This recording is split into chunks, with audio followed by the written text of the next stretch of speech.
Oi, gente! Vamos dar início então à nossa terceira aula. Hoje eu vou falar sobre pré e pós-operatório de cirurgia oncológica.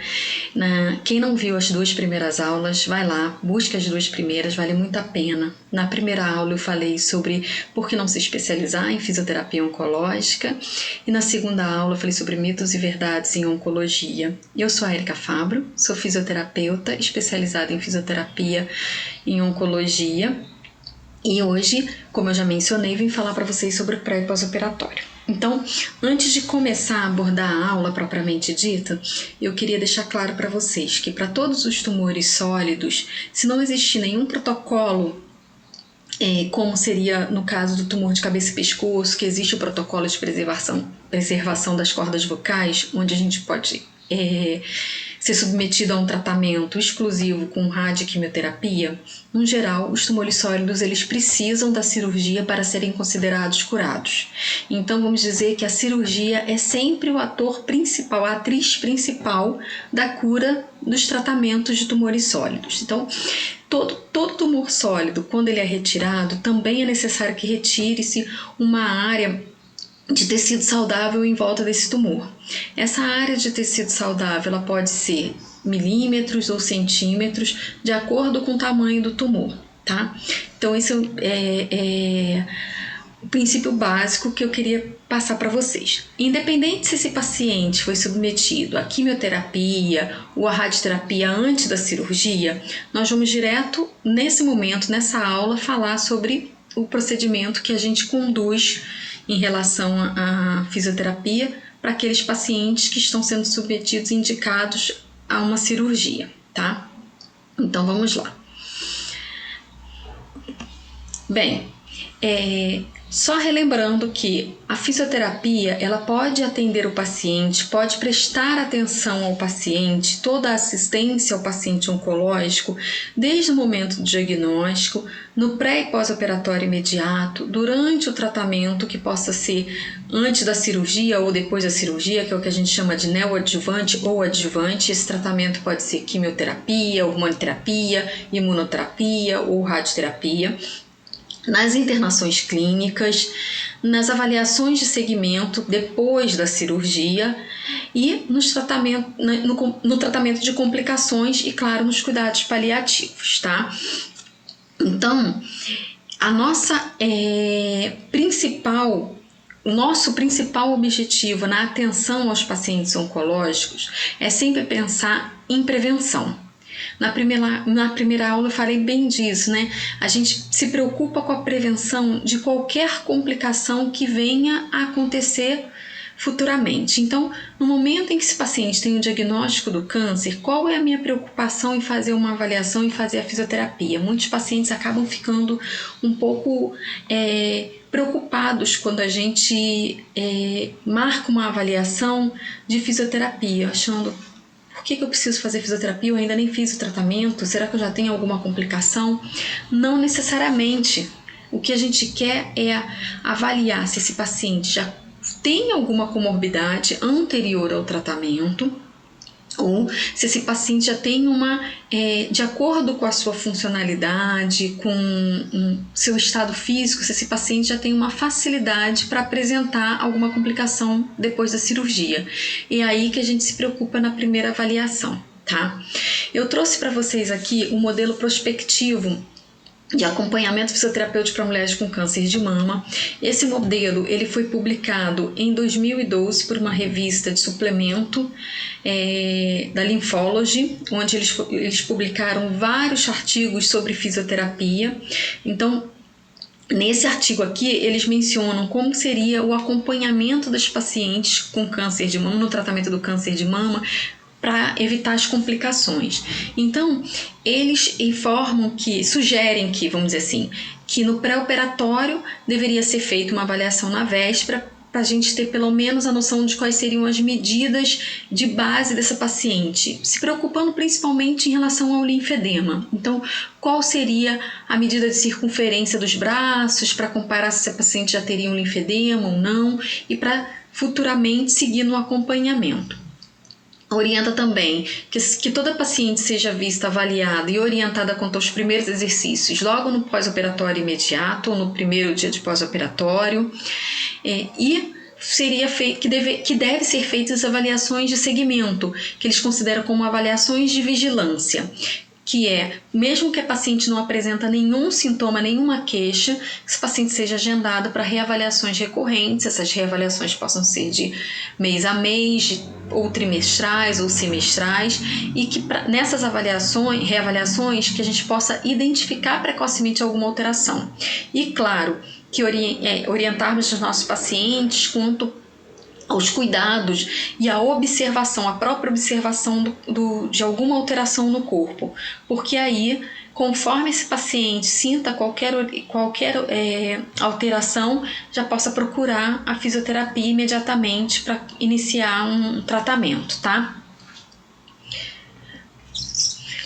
E aí, o que eu trouxe para vocês aqui como é que a gente se convence de que precisa não só de uma avaliação de pré-operatório tão na véspera da cirurgia, mas o quanto antes? Então a gente fez esse estudo lá no Hospital do Câncer 3 e observamos que as pacientes que já internavam para a cirurgia do câncer de mama, esse estudo ele já tem um tempo, já está um pouco antigo, ele foi de 2007, mas eu sempre gosto de utilizá-lo para sempre mostrar, uma observação simples. Foram poucas pacientes, mas dentre essas pacientes nós já podemos observar que praticamente 25% delas já entrava para a cirurgia apresentando alguma patologia de ombro, porque no momento dos testes ortopédicos elas se queixavam de dor.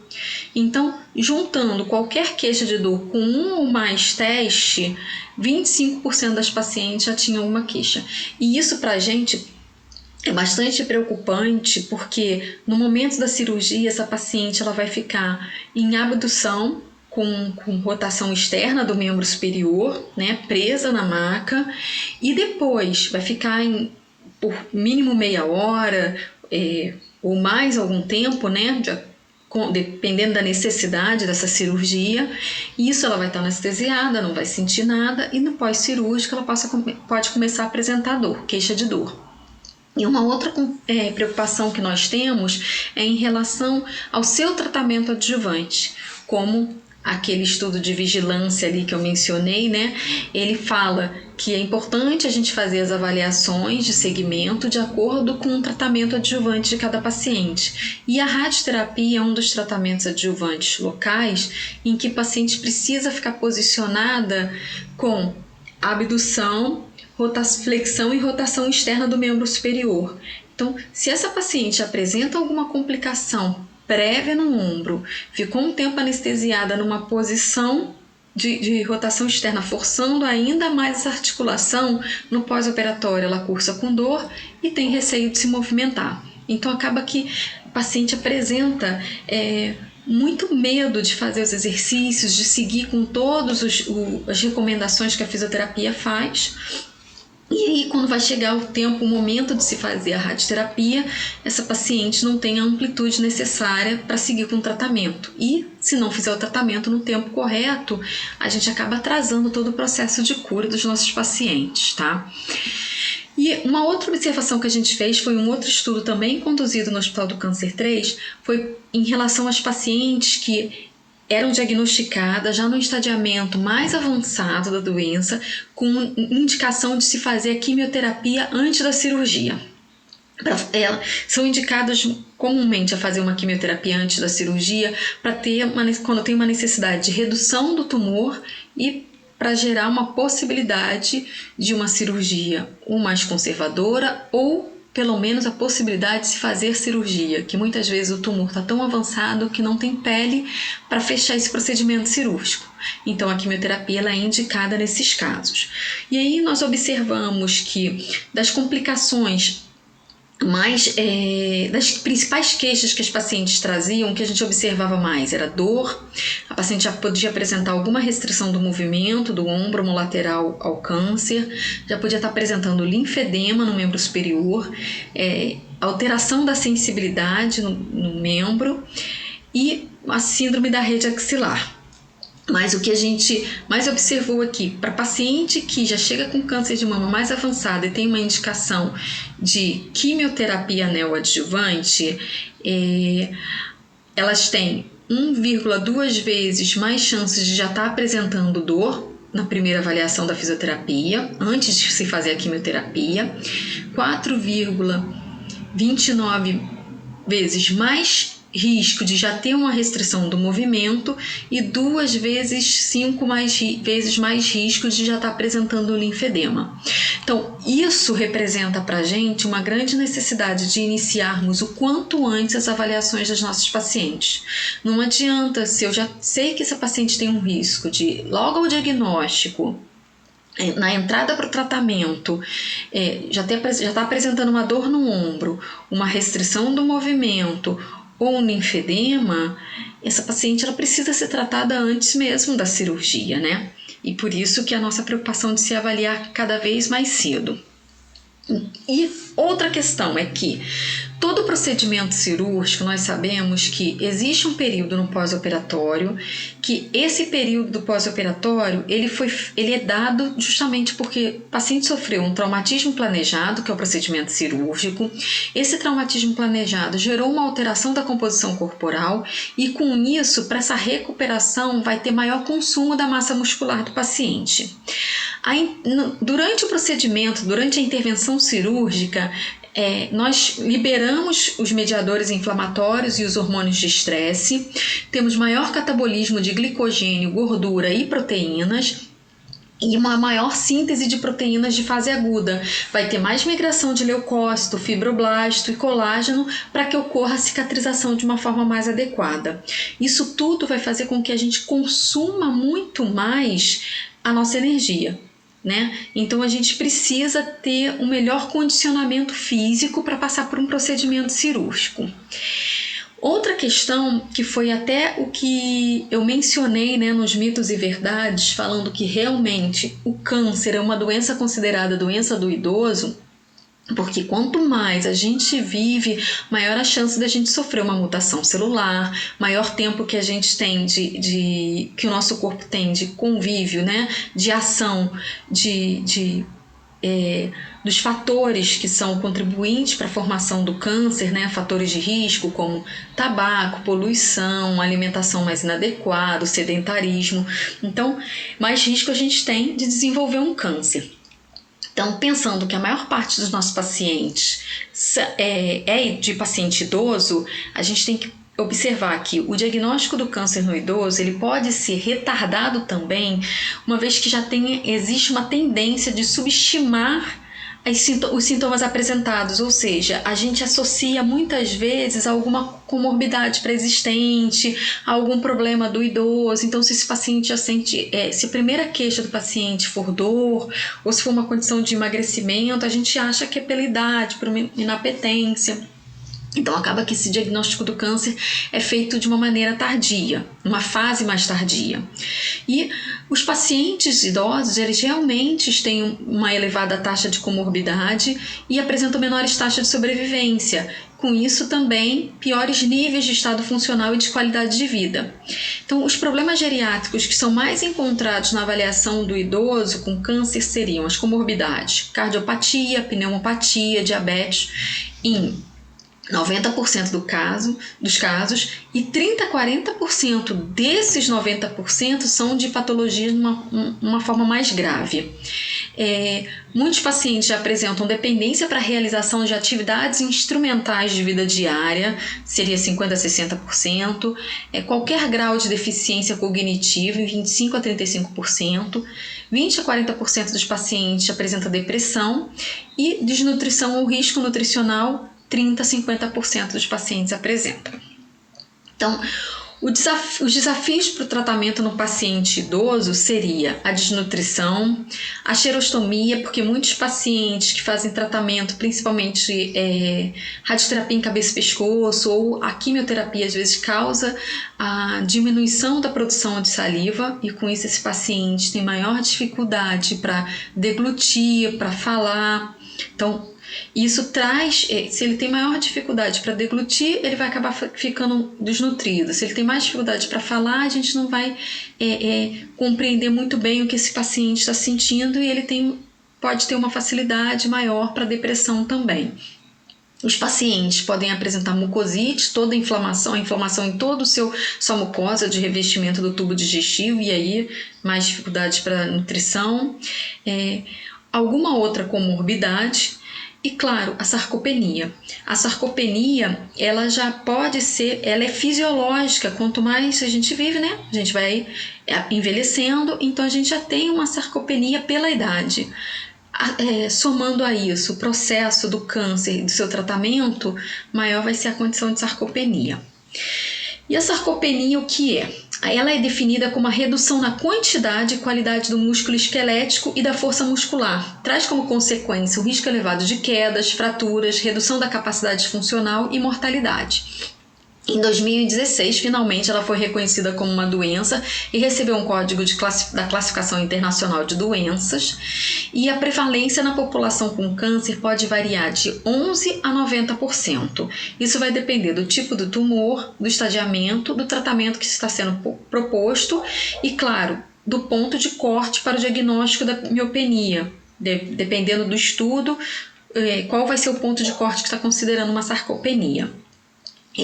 O guideline de sarcopenia classifica a sarcopenia em 3 graus. No primeiro grau é quando tem uma baixa de força muscular. O grau 2 seria uma redução na quantidade ou na qualidade do músculo, e isso muitas vezes a gente consegue avaliar pela tomografia, tá? Então não seria uma avaliação funcional tão fácil quanto é a questão de força muscular. E o grau 3 seria quando o paciente já tem a redução dessa musculatura, quantidade, qualidade da musculatura, que esteja trazendo uma redução da sua performance física.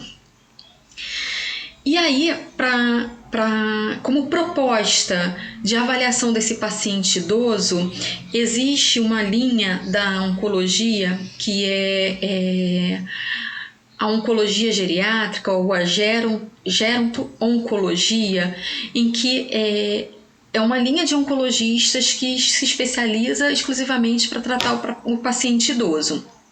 E aí eles trazem a proposta de que a avaliação do paciente idoso que estiver apresentando câncer deve ser uma avaliação geriátrica ampla.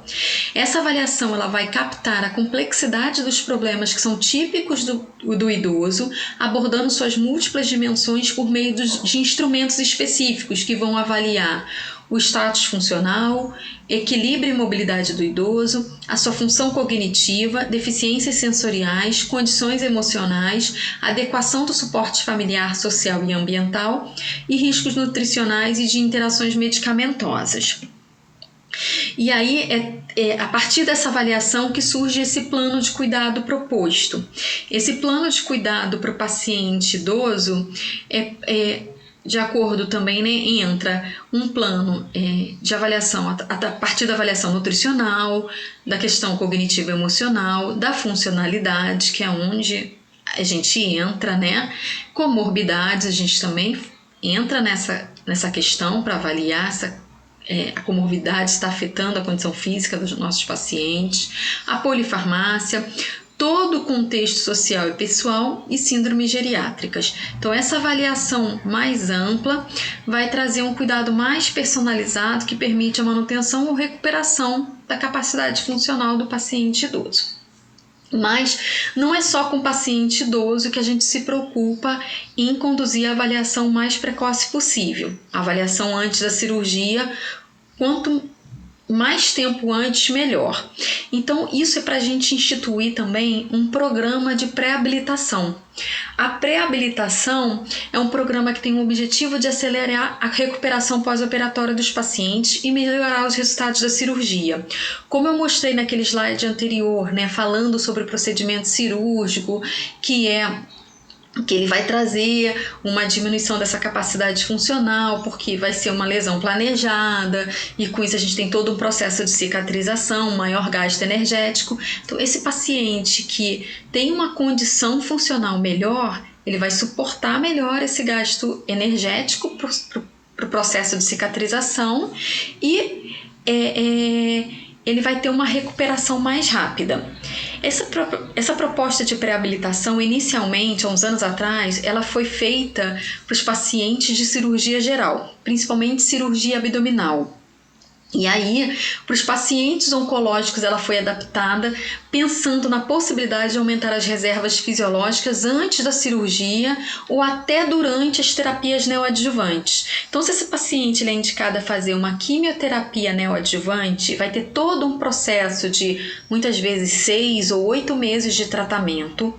Muitas vezes, quando eles são indicados para esse tratamento antes da cirurgia, o que fazem é pegar uma licença do trabalho, para de trabalhar, fica mais tempo em casa, mas não para as suas atividades.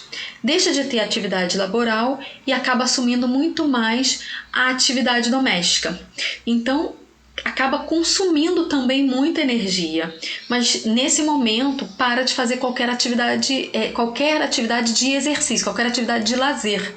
Então, não está fazendo exercício físico para manter o seu condicionamento, assume muito mais funções domésticas, então mantém esforço muscular e acaba gastando mais, né, a sua reserva fisiológica. Então, no momento, até porque está fazendo um tratamento, né?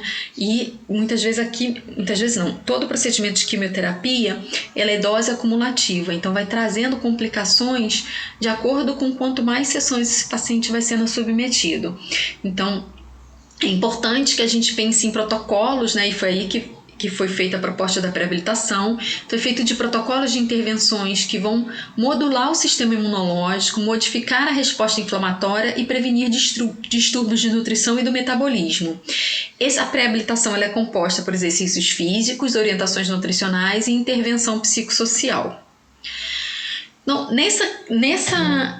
nesse processo todo da pré-habilitação, nós estamos inseridos por sermos profissionais, né, responsáveis pela prevenção, detecção precoce e tratamento das alterações cinético-funcionais de um indivíduo. Então, por isso, a gente deve avaliar, recomendar a prática de exercício físico ao paciente que será submetido ao tratamento cirúrgico oncológico. A prática regular de exercícios ela é capaz de tornar os sistemas fisiológicos mais eficientes. Os indivíduos treinados conseguem utilizar maior porcentagem da sua capacidade fisiológica máxima quando são submetidos a períodos de estresse físico. Ela tem efeito sobre a capacidade funcional e a qualidade de vida do paciente. É capaz também de promover plasticidade muscular e ativação do sistema imunológico. E estudos indicam que quanto maior o nível de atividade física, antes, durante e após o tratamento oncológico, menor é o tempo de internação e recuperação, com melhor qualidade de vida, melhor resposta ao tratamento e maior sobrevida. E aí, quais são os exercícios e quando? Os pacientes com câncer, assim como pessoas idosas, né, e miopênicos, são os que mais se beneficiam da pré-habilitação combinada com os cuidados nutricionais adequados. Então, a recomendação é iniciar os exercícios pelo menos 30 dias antes do tratamento cirúrgico. O objetivo dos exercícios vai ser melhorar a capacidade funcional através de regimes estruturados que vão incluir treinamento aeróbico, treinamento de resistência, de fortalecimento muscular, de flexibilidade e de equilíbrio. A prática de exercícios físicos supervisionados de intensidade moderada a vigorosa é a mais recomendada, mas pode ser adaptada de acordo com a condição física de cada paciente, respeitando a idade e doenças crônicas. Então, esse estudo aqui, que falou, né, o título foi Pré-habilitação, como preparar nossos pacientes para as cirurgias abdominais eletivas e de maior porte. Então, eles afirmam que a boa capacidade funcional do indivíduo tem relação direta com a evolução pós-operatória e podem ser abordados numa intervenção multifatorial com exercício físico estruturado, otimização da nutrição, suporte psicológico, combate à anemia e interrupção de comportamentos negativos para a saúde, como interrupção do tabagismo. E aí, eles mencionam que Para avaliação de qual seria a melhor proposta de exercício para os pacientes, é importante que se faça uma avaliação com um teste ergométrico cardiopulmonar e o teste de caminhada de 6 minutos. A partir daí, eles propõem elaborar um protocolo de exercícios. Essa tabelinha aqui, ela foi retirada de um livro chamado Acerto, o Projeto Acerto, onde eles mencionam, fazem um programa, um exemplo de programa de pré-habilitação, que seria um programa de 4 semanas, e eles englobam os exercícios aeróbicos, exercícios de resistência, de flexibilidade e de relaxamento. Que no mínimo seja feito, então, 150 minutos por semana dos exercícios. E que, em relação aos exercícios aeróbicos de fortalecimento, que o paciente sempre fique atento à escala de Borg.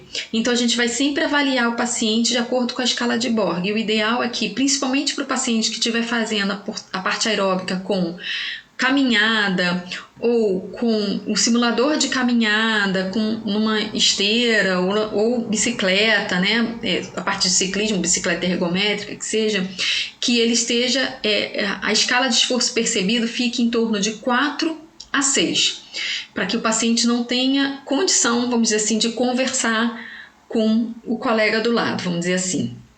E aqui eu trouxe essas imagens para mostrar para vocês quanto a gente pode adaptar essa pré-habilitação naqueles aparelhos que a gente encontra em várias cidades, nas suas praças, que são os aparelhos que seria mais para atividade física do idoso, E esses pacientes aqui, que na verdade são 2 idosos, eles autorizaram essa imagem, por isso que eu não estou tirando a imagem do rosto deles, mas porque são os meus pais e eles contribuíram, mostrando que estão fazendo atividade física durante a pandemia.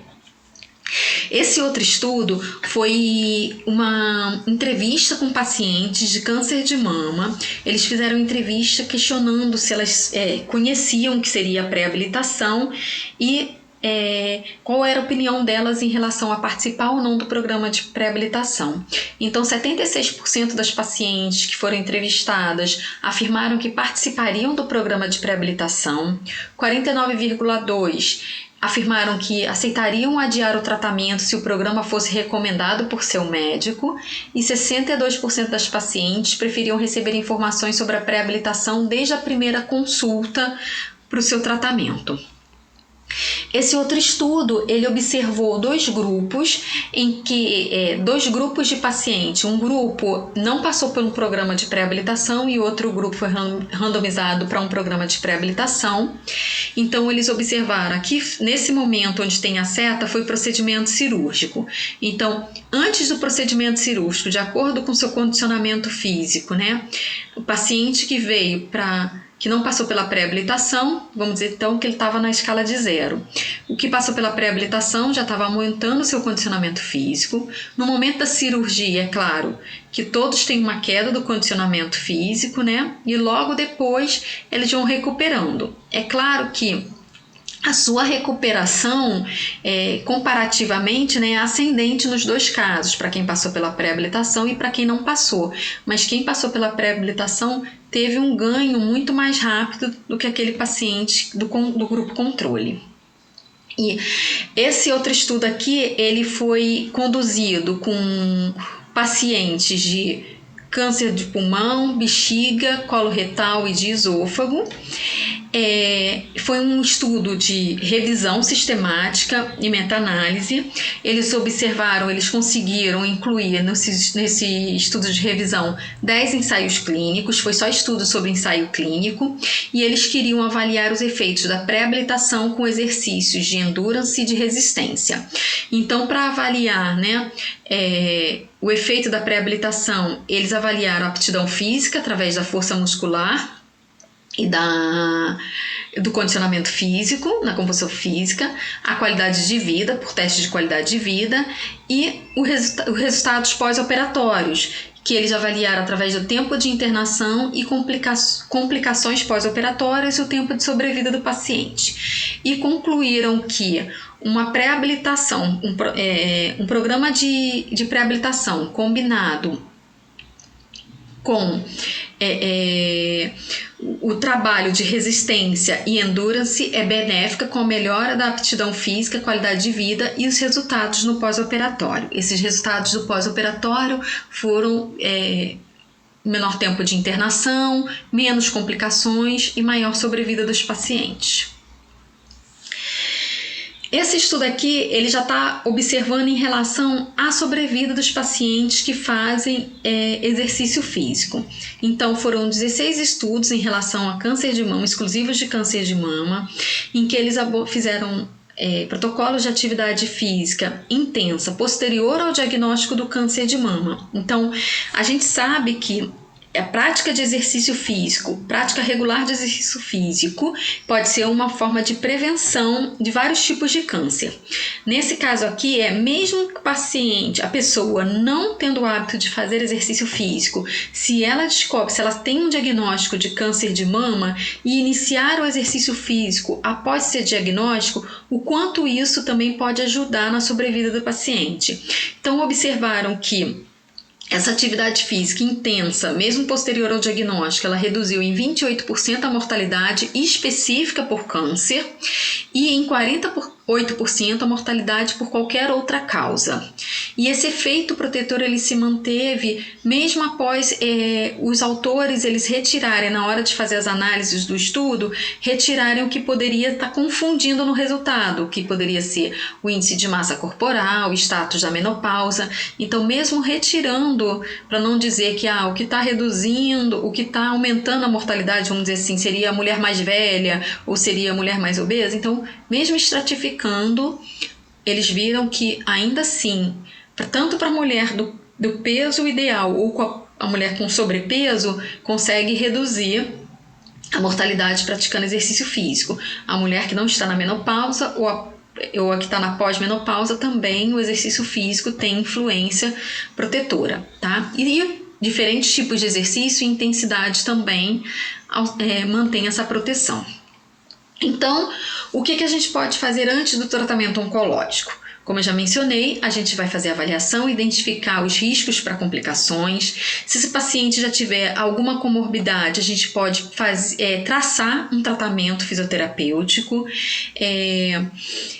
fazer todo um planejamento de qual a recuperação funcional que a gente quer trazer para esses pacientes, orientar, se não tiver nenhuma complicação, a gente já vai começar com orientação preventiva, principalmente em relação ao linfedema, e iniciar o programa de pré-habilitação com propostas de exercício físico.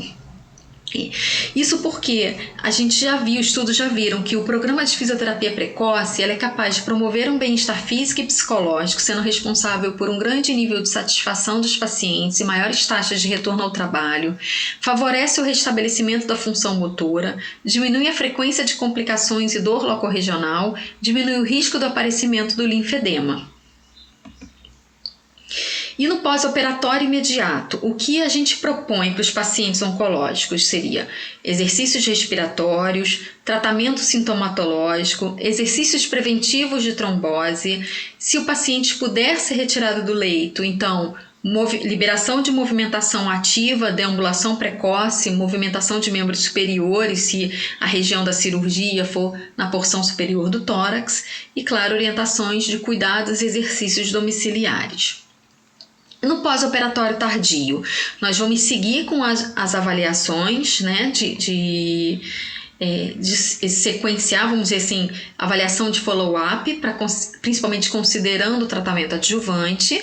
A gente vai alcançar a amplitude completa do movimento dos membros, principalmente para paciente que faz tratamento cirúrgico do câncer de mama ou de algum melanoma, né, na porção do tórax ou em membro superior, liberar descarga de peso no caso de cirurgias ortopédicas, a protetização para as amputações, orientações preventivas do linfedema, liberar o retorno gradativo às atividades de vida diárias, atividades de trabalho e de lazer. Vamos traçar tratamento fisioterapêutico sintomatológico de acordo com a complicação que o paciente possa vir a apresentar, estimular atividades em grupo, e incentivar a prática regular de exercício físico. Bem, gente, queria muito agradecer mais uma vez e dizer para vocês que espero que tenha sido de grande contribuição essa aula, e nas próximas aulas eu vou abordar sobre 3 estudos que falam de complicações do câncer de mama e de qual seria a nossa atuação, a nossa proposta de exercício no pós-operatório imediato, e sobre a proposta de tratamento em grupo também, tá? Então encontro vocês em breve. Até!